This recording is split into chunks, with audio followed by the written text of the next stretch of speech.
Our chalice lighting today is Glow Hope by Dr. Mary Shelden. More than relic, living symbol, beacon to the bewildered, illuminating refuge, light of love, calling to community, signal of sacred mission. Shine now in the world, said being ablaze, kindle our courage, ignite intuition, spark our hearts into service. Glow hope. Hello, my name is Vlad Krostov and my pronouns are he, him. Our church shares a covenant that we make with one another, a promise that helps to remind us of why we gather and how we want to be with one another. Please rise in body or spirit and join me in saying our covenant together. We unite to strengthen the bonds of kinship among all persons, to promote human dignity and to increase reverence for life's creating, sustaining, and transforming power through worship, study, and service. Our call to worship this morning comes to us from the Reverend Manish Mishra Marsetti, River Call. Between rocking the boat and sitting down, between stirring things up and peaceably going along, we find ourselves here in community. Each called from many different journeys, many different life paths onto this river road.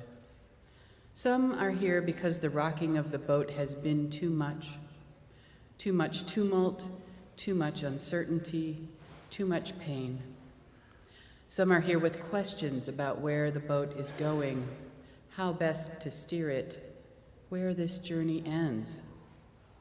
Others are here as lovers of the journey, lovers of life itself, here in front, beside, behind, each a passenger, each a captain, doing the best we can. Rest here in your boat with me, the river calls. Listen to how I flow, the sound of life coursing all around you. Let the current hold you. Let the current guide you. The river that gently flows through your soul whispers, "Come, let us worship." Please rise in body or spirit for opening hymn 348, Guide My Feet.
Now is the time for our Wonder Box. I would like to invite Reverend Karen for a special activity.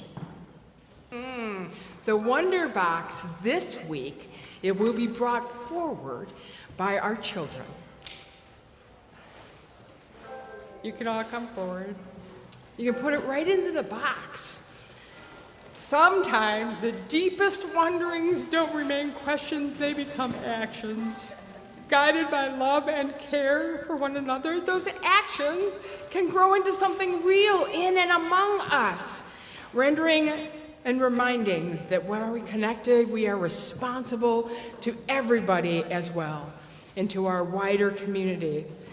So in recent weeks, the kids have been learning about hunger and dignity and what it means to be a part of a larger community. In January, they painted bowls so that all of you could either donate money or buy a bowl to take home. We thank everybody that gave money or took a bowl home. That was very kind of you. And we made $126. Yay! And because of that money, what we actually did was last week we gave the money to the kids. We talked a little bit more about what it means to be hungry, how oftentimes many of us are hungry. I can say that I remember my folks going to the food pantry when I was a little kid and buying or getting powdered milk. It was the worst thing in the world, but it made our pancakes so much better. So we talked about that, and then the kids made these wonderful cards, right, which are kindness cards that we added to some of the boxes, so that when we take the food that was purchased to the Faith Feeds pantry, look at that box, holy cow, that they will know that they are cared for. Right? So they took the money and they went home with their folks. And what did you guys do with the money that you got? Keegan, Caroline, do you know what you did with the money that you got last week? Did you go grocery shopping? You went grocery shopping, did you? Do you know what you bought?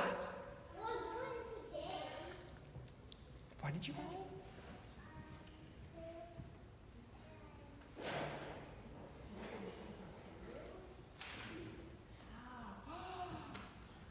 Caroline bought soup and cereal, and some people are going shopping today, too. Nora, do you know what you bought? You're going shopping today, so food continues forward, no matter where we are. What did you buy, Nora?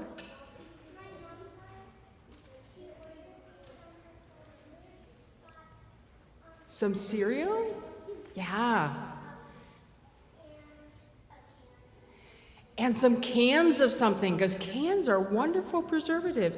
So we have beans, and we have cereal, and we have fruit, and we have vegetables. But you know what? The most important thing that we have, and I'm going to invite Joy to come up and read something for you now.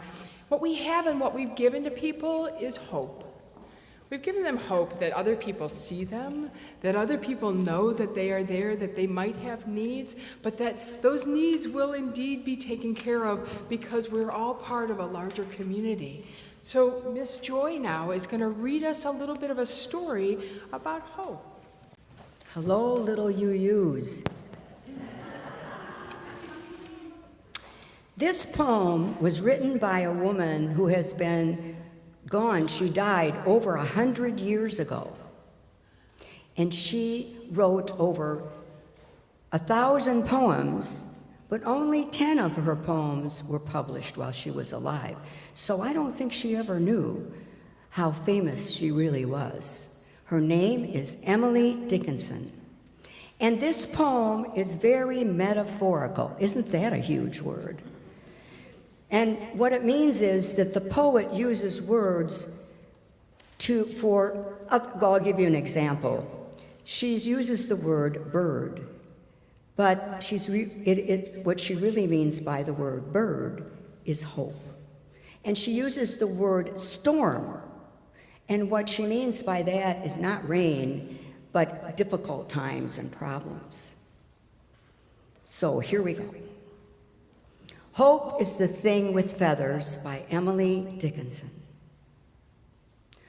Hope is the thing with feathers that perches in the soul and sings the tune without the words and never stops at all. And sweetest in the gale is heard and sore must be the storm that could abash that little bird that kept so many warm. I've heard it in the chilliest land and on the strangest sea, yet never in extremity it asked a crumb of me.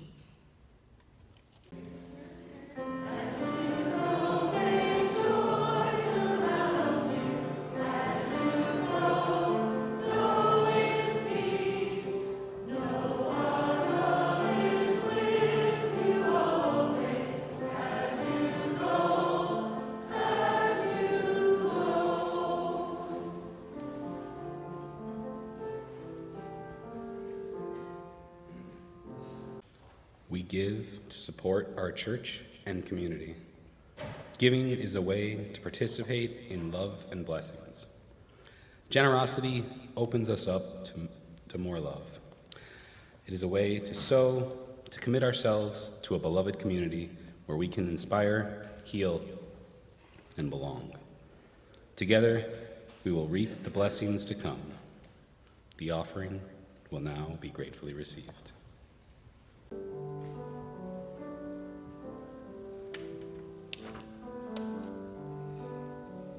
In this month of paying attention and this day of hope, I bring you a present that was gifted to all UUs by UU musician Kim Kalesti, who wrote this for all of you.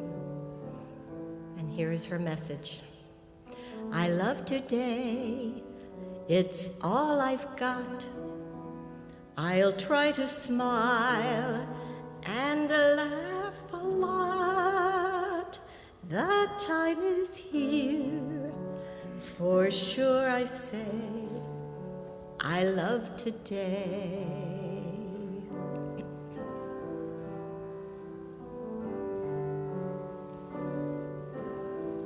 I love today, through thick and thin. I'll always try to love within, and that I'll find with my mind to love today.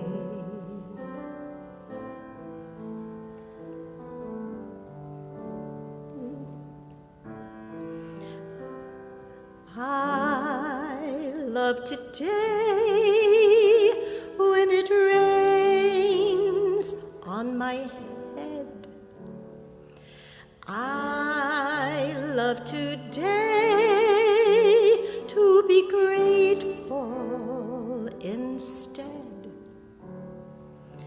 Take to the wind and I'll fly far ahead, far, far away, where a day never ends. I love today, it's all I've got. I'll try to smile and laugh a lot. The time is here to say for sure I love today. So let's love today. It's all we've got. Let's try to smile and laugh a lot. The time is here to say for sure, let's love today.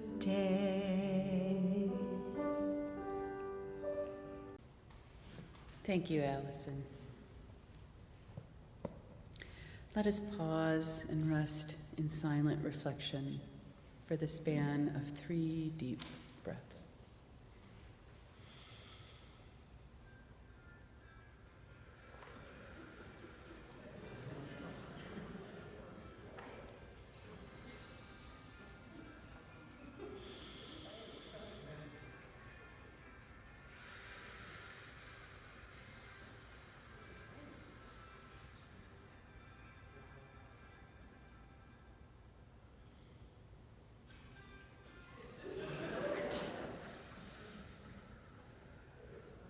Thank you for that musical accompaniment. Spirit of love and life, by whatever name we call you and beyond all naming, be with us and among us. In this time of chaos and suffering, help us to hold space for our own pain and that of those around us.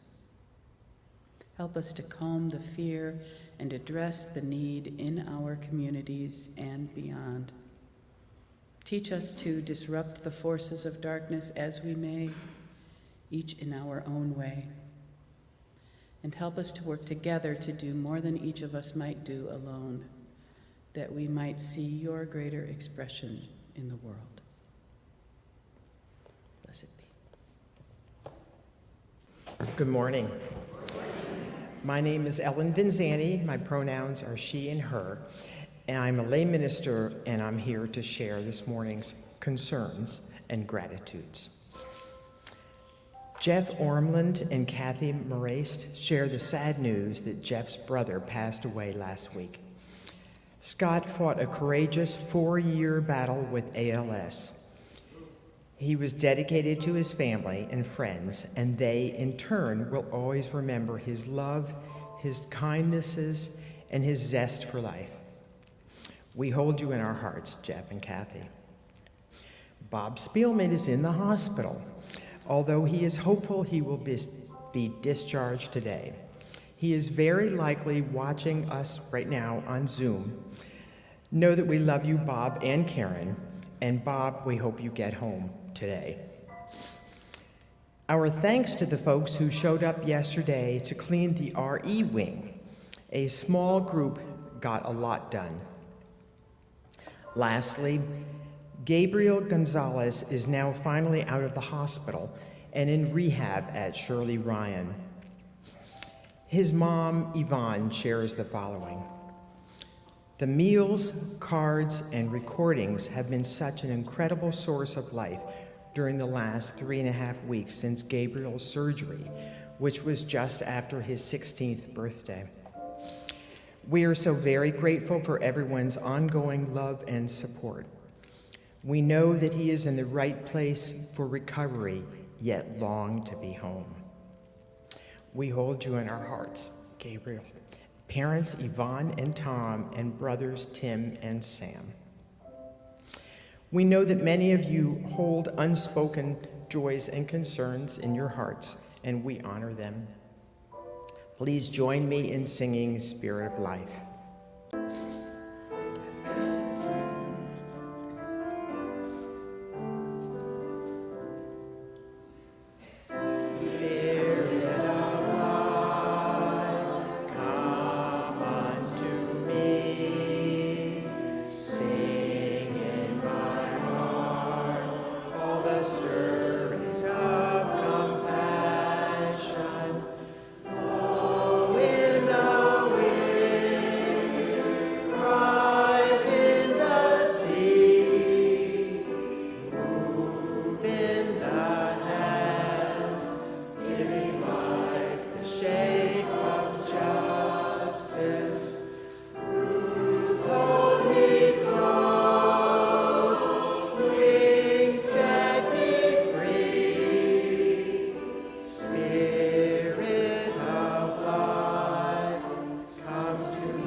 Our reading this morning is from Sycamore Trees in the Anthropocene Reviewed by John Green.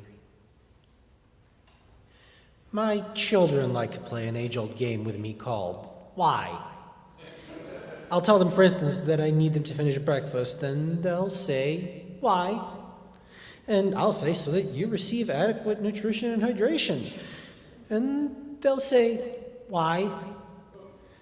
And I'll say, because as your parent, I feel obliged to protect your health.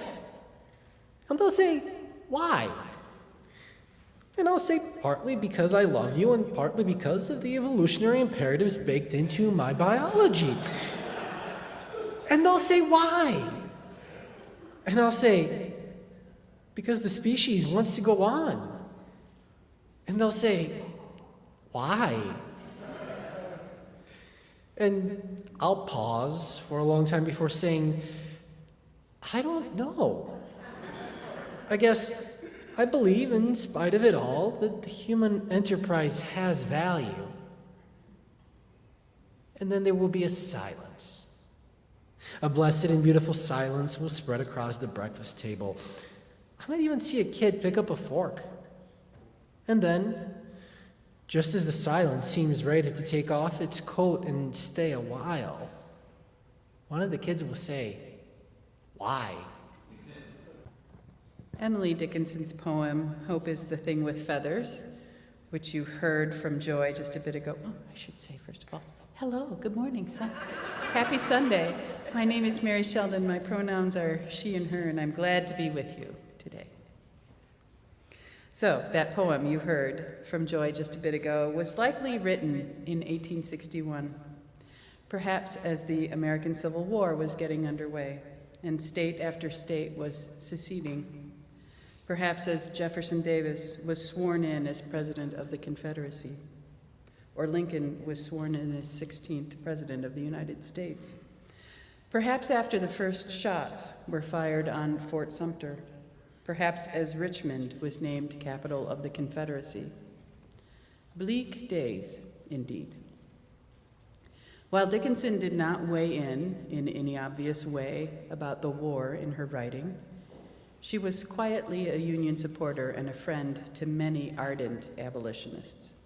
It is quite possible that the conflict and the plight of the enslaved was on her heart as she wrote this poem. The verse has a hymnal meter and has been set to music many times, and there is something undeniably sacred about the feathered thing, the bird of hope, in this poem.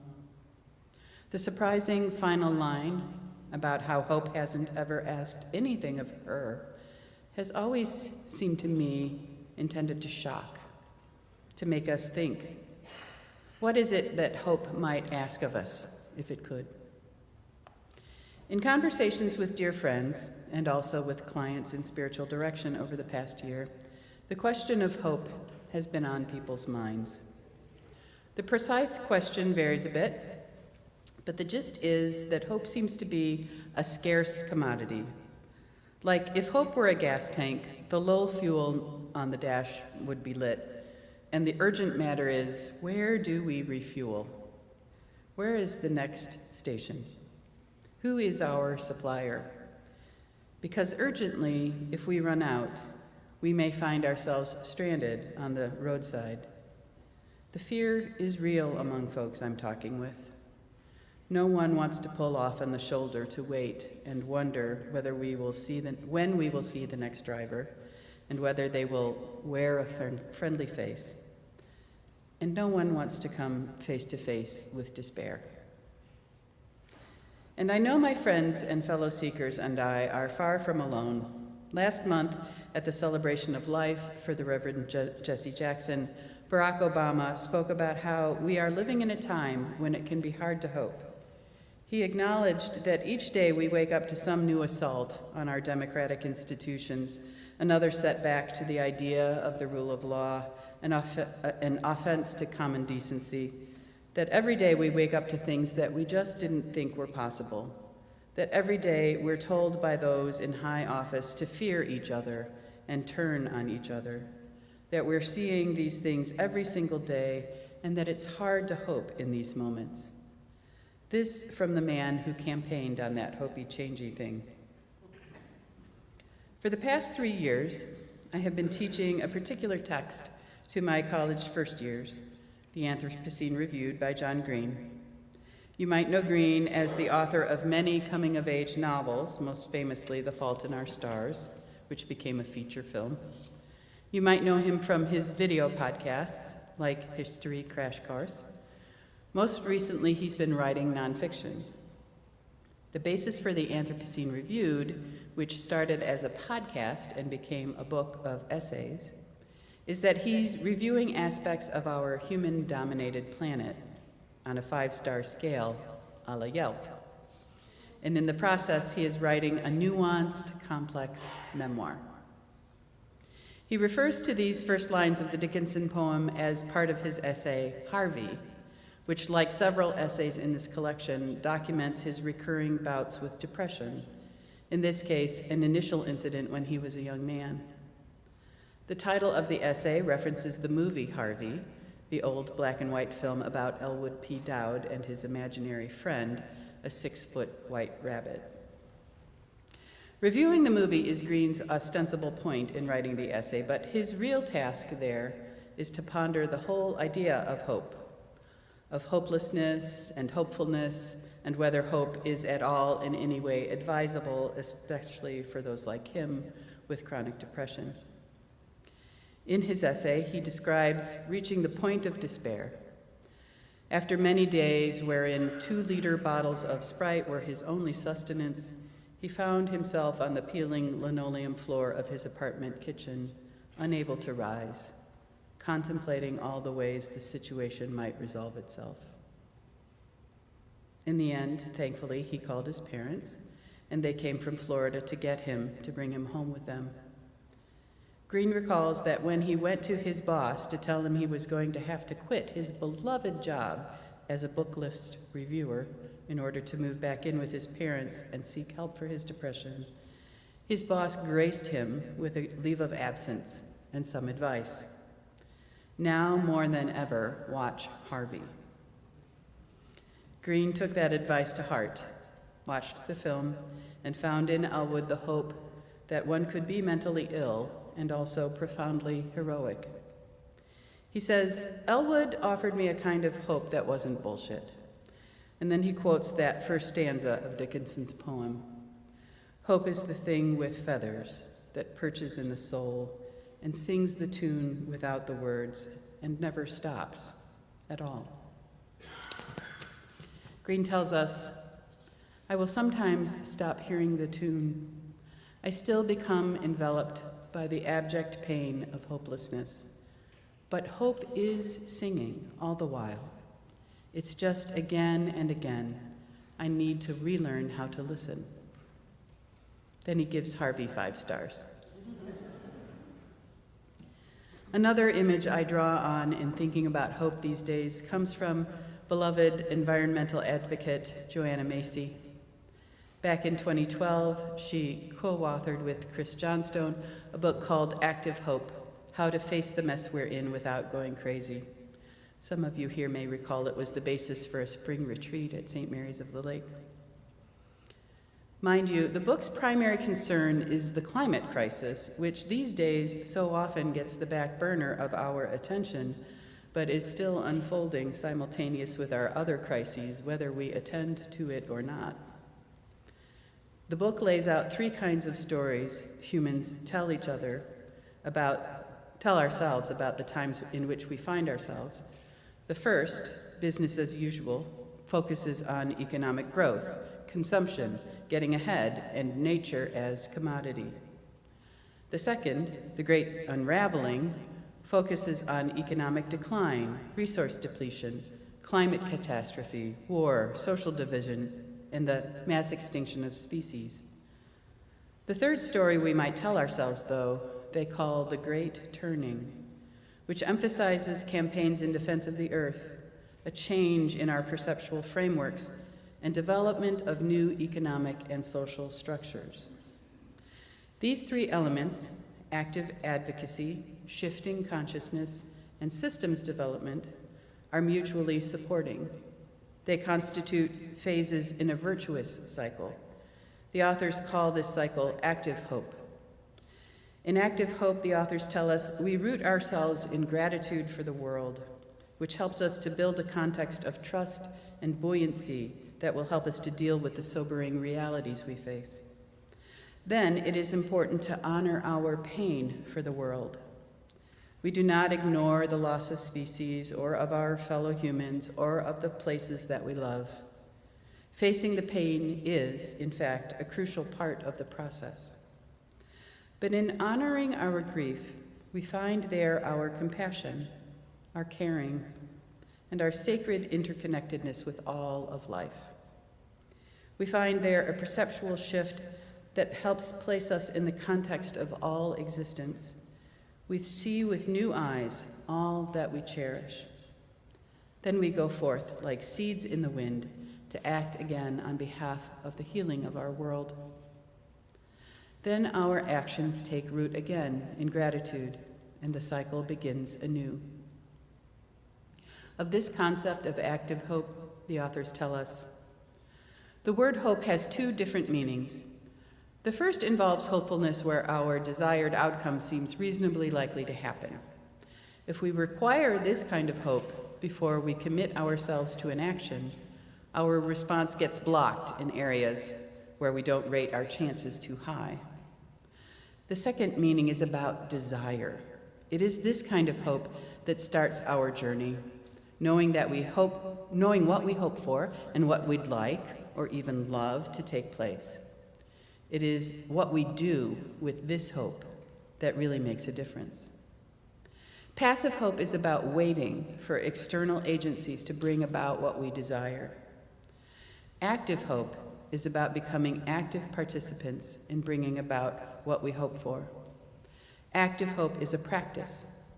Like Tai Chi or gardening, it is something we do rather than something we have. It is a process we can apply to any situation. And since active hope doesn't require our optimism, we can apply it even in areas where we feel hopeless. This model of active hope has proven to be of enormous value to me as I face these days in which I sometimes feel hopeless. When I look about me for what the next right thing there is to do, even when my fuel gauge looks low, I often do find a buoyancy of spirit in doing it, especially when I find others similarly engaged. In 2022, as the pandemic was wearing on and we were relearning how to gather, which I think we are still relearning, a poem by Caitlin Seda began to circulate that was a response to Dickinson's poem addressing her by her first name. It reads as a sharp critique, though I would argue it also serves as tribute to Dickinson's vision. It goes like this. Hope is not a bird, Emily. Hope is not the thing with feathers that comes home to roost when you need it most. Hope is an ugly thing with teeth and claws and patchy fur that's seen some shit. It's what thrives in the discards and survives in the ugliest parts of our world, able to find a way to go on when nothing else can even find a way in. It's the gritty, nasty little carrier of such diseases as optimism, persistence, perseverance, and joy, transmissible as it drags its tail across your path and bites you in the ass. Hope is not some delicate, beautiful bird, Emily. It's a lowly little sewer rat that snorts pesticides like they were lines of coke and still shows up on time to work the next day, looking no worse for wear. It's been a profound pleasure to me to see how much my friends and seekers in spiritual direction genuinely love this poem, how the joy creeps over their faces at this new image of hope. Scraggly and unsavory though this rat may be, there is something authentic in it for many of us, something scrappier, more resourceful, more resilient. Though the poem's meter isn't hymnal in the slightest, there is still something sacred in this creature who thrives on the discards and bites you in the ass. Thing is, it's still showing up on time, looking no worse for wear. Very like the thing with feathers that is singing all the while. The poems and their respected images of hope have this in common. They suggest that hope is there when we need it. We just need to remember to look and listen for it, to pay attention. Some weeks ago, our local county conservation staff held an event that occurs regularly at this time of year, a prescribed burn of our local prairie fen preserve. Such burns regularly blacken some portion of this beloved space across the street from our home, offering a scorched viewscape, often in stark contrast with the as yet golden unburned portion. The air still smelled of ember and ash even weeks later. Often during the burn, we find the animals in our yard, rabbits, hawks, a raccoon, sheltering in place while the fen burns low. It gives me a warm sense of pride that our little patch of earth offers sanctuary for them. We know that the pest weeds that spring up in the fen each year will be reduced to ash, and that the native flora, adapted to fire, will flourish after the burn, and so then the birds and beasts behind them. As of a few days later, the bunnies were gone from our yard, doubtless back to their burrows. We had some rain in the following week, and the ground began then to look less like ash, more like soil. Yes, the landscape appeared bleak for a time, but in truth, the prairie needs to burn, so better to foster a fire in best weather, at a pace that will offer best chances for all life. It's been not quite a month now, and the greening is well underway. For me, the prairie burn is a regular lesson in hope. Especially this year, it was hard to look at the blackened earth and not feel a corresponding ashenness of spirit. It has been a hard year for so many of us, for so many of my fellow humans. So much of what happens in the world unfolds without our intention or consent. And we still feel our complicity in it, like an ashen stain on the hands that is hard to rub off or even wash away. Still, I know that prairie needs to burn, and deep down, that new growth is even now springing from the ashes, nourished by what was released and utterly transformed. This is what hope looks like for me just now, blackened earth from which I know good things will grow by and by. Nature teaches me that there is nothing so bleak that goodness cannot arise from it. As I go about my day-to-day, looking at the enormity of need and my own insufficiency to address it, I am reminded that the earth is vast and ancient, and at its very essence is built and rebuilt from transformation. In a later essay in the Anthropocene Reviewed, titled Sycamore Trees, the one in which the game of why transpires that you heard about from Vlad earlier, John Green describes another more malignant game his own mind plays with him, which he calls What's Even the Point? He references a poem by Edna St. Vincent Millay, which begins, "That chill is in the air, which the wise know well and have even learned to bear. This joy, I know, will soon be under snow." Green shares this as a perfect image for what he calls his depressive blizzards. Much worse than darkness, he sees it as a blinding, frozen white light, what Millay refers to as the eye's bright trouble. Green says that when his brain is playing What's Even the Point, he can't find a way to stop it. He says, any earnest defense I try to mount is destroyed instantaneously by the searing white light, and I feel like the only way to survive life is to develop an ironic detachment from it. If I can't be happy, at least I want to be cool. When my brain is playing What's Even the Point, hope feels so flimsy and naive, especially in the face of endless outrages and horrors of human life. But then Green acknowledges, despair isn't very productive. That's the problem with it. Like a replicating virus, the only thing it can make is more of itself. If playing What's Even the Point made me a more committed advocate for justice or environmental protection, I'd be all for it. But the white light of despair renders me inert and apathetic. The great turning for Green comes one day when the air is a bit warmer and he is on a walk with his children. His son points out 2 squirrels racing up an immense sycamore tree, its leaves larger than dinner plates. And Green thinks, God, that's a beautiful tree. It must be 100 years old, maybe more. He stands there considering how it turned air and water and sunshine into wood and bark and leaves, and he realizes he is in the vast, dark shade of that tree, and he feels the solace of it.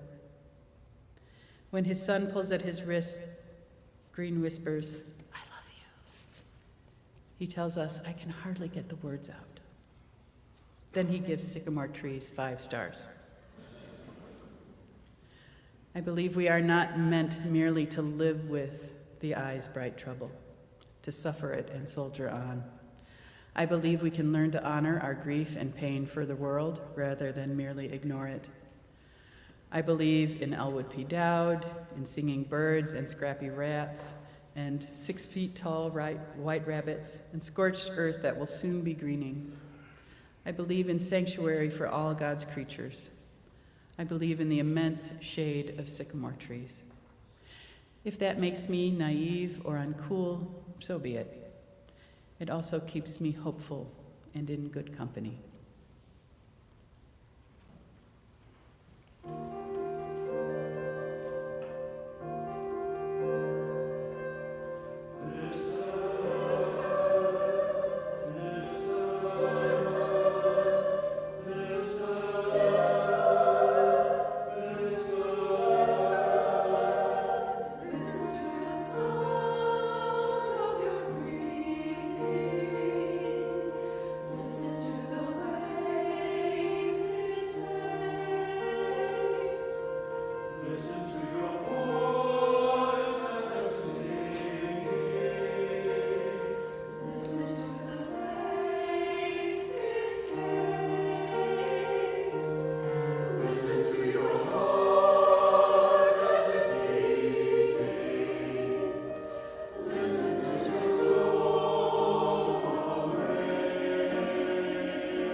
Spirit of love and truth, help us to feel you in our breathing in and breathing out. Quiet our minds, even if only for a moment. Still our bodies, even if only for a moment. Soothe our souls in this holy moment. When uncertainty pervades, give us rest from worry. When fear rises, give us peace. When pain surfaces, give us balm. Some of our spirits are so weary. Some of our bodies feel tired. Some of our minds feel frantic and uneasy. How long will this last? We ask in desperation.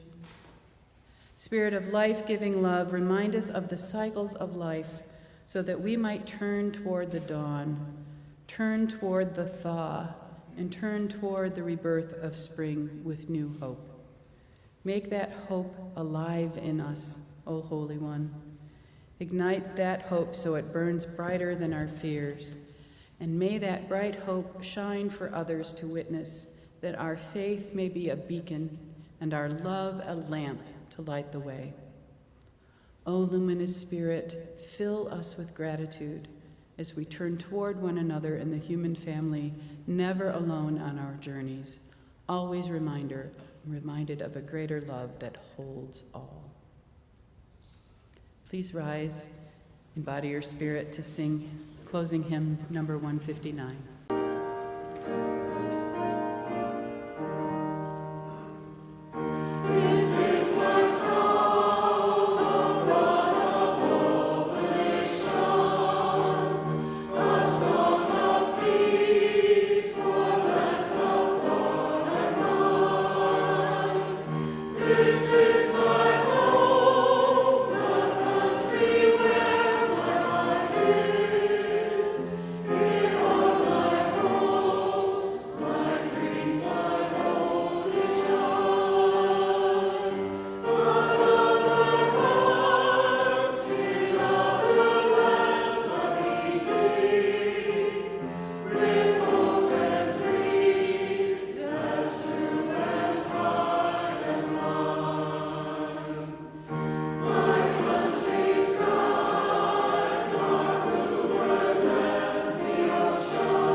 We extinguish now this flame, but not the light of truth, not the warmth of community, not the fire of commitment. These we carry in our hearts until we are together again.